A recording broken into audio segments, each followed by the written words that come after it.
महाराष्ट्र में विधानसभा के चुनाव होने जा रहे हैं। जैसे जैसे महाराष्ट्र में विधानसभा के चुनाव नज़दीक आते जा रहे हैं, जीत के लिए सभी पार्टियां एड़ी चोटी का जोर लगा रही हैं। नामांकन का दौर शुरू हो चुका है। ऐसे में अगर मुंबई चेंबूर 173 विधानसभा की अगर बात करें तो Republican party of India Ambedkar गढ़ से राष्ट्रीय अध्यक्ष दीपक भाऊ निकालजे जी चुनावी मैदान में उतरने की तैयारी में हैं और सोमवार को अपना नामांकन पर्चा दाखिल करेंगे। इसी पर आज उनसे चर्चा करेंगे। क्या कहेंगे सर, लोकसभा में आप यूटी में इंडिया गठबंधन को सपोर्ट कर रहे थे और आज चेंबूर से चुनावी मैदान में आप उतरने की तैयारी में हैं। लोकसभा में हमने महाविकास आघाड़ी को बिना शर्त पार्टीमा दिया, लेकिन क्योंकि बीजेपी के कोई सांसद एमएलए कि हम लोग जीत के आएंगे तो हम लोग संविधान बदली करेंगे, ये करेंगे वो करेंगे, तो वो हिसाब से संविधान बचाने के लिए हम लोगों ने लोकसभा चुनाव में उनको सपोर्ट किया। लेकिन हमें ऐसा लग रहा था कि भाई हमने उनको सपोर्ट करने के बाद वो हमारे लिए कुछ सोचेंगे, हमसे बातचीत करेंगे, कुछ करेंगे, लेकिन उन्होंने कुछ नहीं किया। तो हमने हमारे पूरे महाराष्ट्र के अंदर विधानसभा में 100 सीटें हम लोगों ने डिक्लेयर कर दी।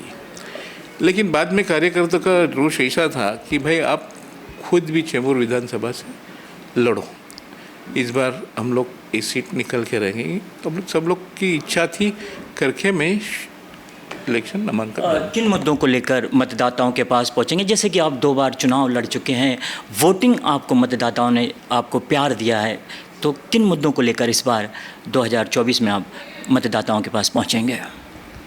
देखो, अभी देखा जाएगा तो आप देख रहे कि खुलेआम सड़कों पर गोलियां चलाई जाती है, पुलिस स्टेशन के अंदर गोलियां चलाई जाती है और नाबालिग बच्ची लोगों पे अन्य अत्याचार हो रहा है, लैंगिक शोषण हो रहा है।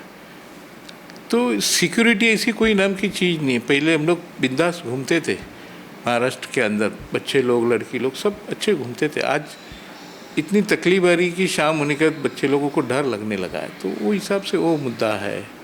फिर आरक्षण में अभी अब देख रहे सब जगह आरक्षण की बातें चल रही है और हमारी ये मांग रहेगी कि भाई आरक्षण गवर्नमेंट ने जो प्राइवेट सेक्टर को बड़ी बड़ी जगह दी, फैक्ट्रीज दी बनाने के लिए, तो उनके लिए उस फैक्ट्री के अंदर हमको आरक्षण देना ज़रूरी है।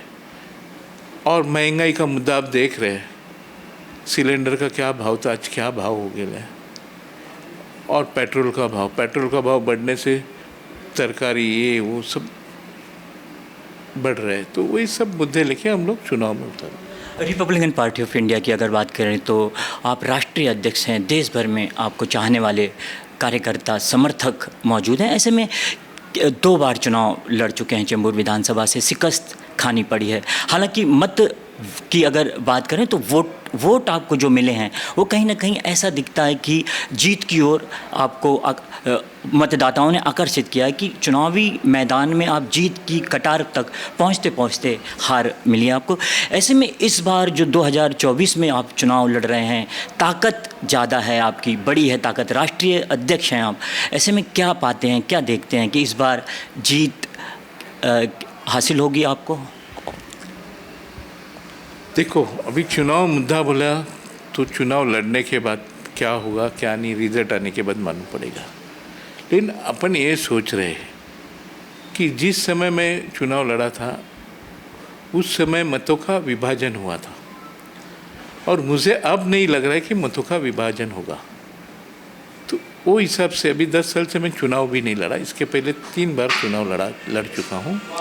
तो 2014 में मेरे वोट्स 36,615 तो इतने थे, तो उतने वोट तो मेरे होंगे, उससे और भी बढ़ गए होंगे 10 सालों में। तो वो हिसाब से कार्यकर्ता का जोश है कि नहीं भैया अब इस समय आप लड़ना चाहिए, वो हिसाब से हम लोग आगे बढ़ गए।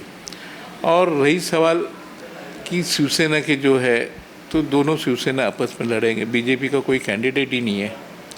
तो वो हिसाब से ऐसा लग रहा है कि चांसेस अच्छे हैं।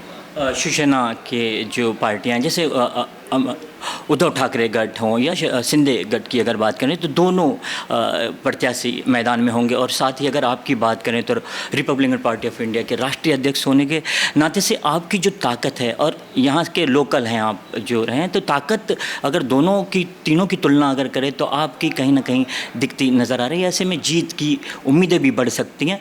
सर, चलते चलते जो मतदाता होते हैं, जो आपको समर्थन करते हैं, समर्थक होते हैं, क्या अपील करेंगे?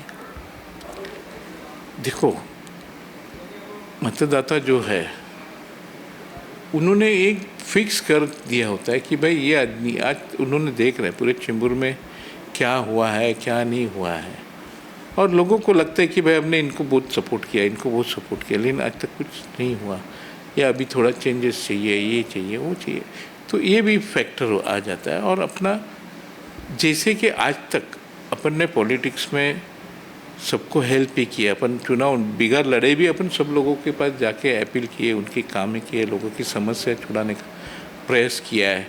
यहाँ पे मुस्लिम लोगों का कब्रिस्तान था, उसके पीछे हम लोग मेहनत की है। अभी पीछे मेहनत करने का किसी न किसी बहाने से वो चीज़ क्लियर हो गई है, तो वो मुद्दा है। अभी रिफ्यूजी का मुद्दा है, उनको अभी SRM में वो लोग डाल रहे हैं, तो वो मुद्दा भी हम लोग कोशिश ये करेंगे कि वो SRM में नहीं जाके प्राइवेट सेक्टर में होना चाहिए। तो इसके लिए हम लोग लड़ेंगे, जिधर जिधर कोई चीज़ें हैं ऐसी, तो उनके लिए हम लोग कोशिश करके लड़ेंगे। बहुत बहुत शुक्रिया चर्चा करने के लिए।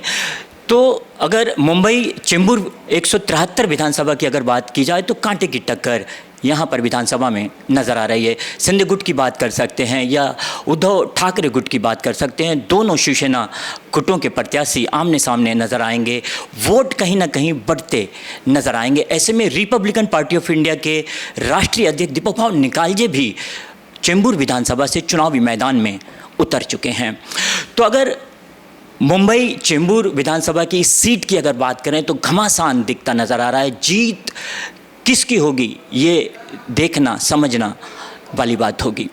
चुनावी ऊंट इस सीट पर किस करवट बैठेगा ये तो वक्त ही बताएगा, लेकिन अगर देखा जाए तो इस समय दीपक भाव निकालजे का पलड़ा चेंबूर विधानसभा से भारी दिखता नज़र आ रहा है और जीत की उम्मीदें दिखती नज़र आ रही हैं।